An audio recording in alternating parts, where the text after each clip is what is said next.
Forum Dialog Literasi Kebangsaan STIK episode kedua menjadi ruang diskusi terbuka bagi akademisi, praktisi, dan masyarakat untuk mengulas dinamika perubahan Polri tentang etika hingga penguatan legitimasi publik.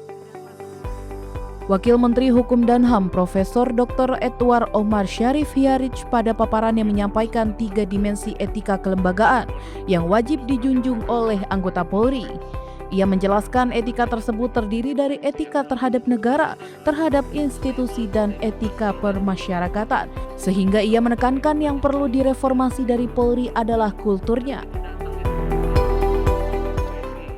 Etika seorang anggota Polri adalah dimensi terhadap masyarakat. Yang pertama, dimensi terhadap masyarakat itu dia betul-betul menjunjung apa yang kita sebut dengan istilah human dignity. Human dignity itu adalah menjunjung tinggi martabat manusia, oleh karena itu tidak boleh melakukan kekerasan yang tidak perlu. Sekali lagi, tidak boleh melakukan kekerasan yang tidak perlu. Lalu kemudian harus bertindak adil dan tidak diskriminatif. Kalau ditanya apakah Polri harus melakukan reformasi, saya jawab ya. Harus melakukan reformasi. Lalu apa yang direformasi? Menurut saya adalah kulturnya yang harus direformasi. Selain itu, pakar filsafat dan ketahanan nasional Profesor Yudi Latif membahas bahwa polisi sebenarnya cerminan peradaban masyarakat.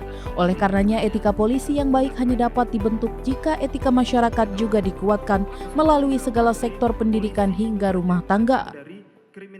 Tingkat keberadaban polisi hari ini, suka atau tidak suka, itu cermin dari keberadaban masyarakat kita. Jadi kalau kita ingin menanam etika polisi yang baik, kita juga memang harus menanam etika publik yang baik di sekolah-sekolah. Tidak ada jalan pintas menuju polisi yang paling berintegritas kecuali kita menyemai kembali pendidikan nilai di seluruh jantung pendidikan, baik pendidikan formal, informal, non formal, sekolah, komunitas, dan rumah tangga.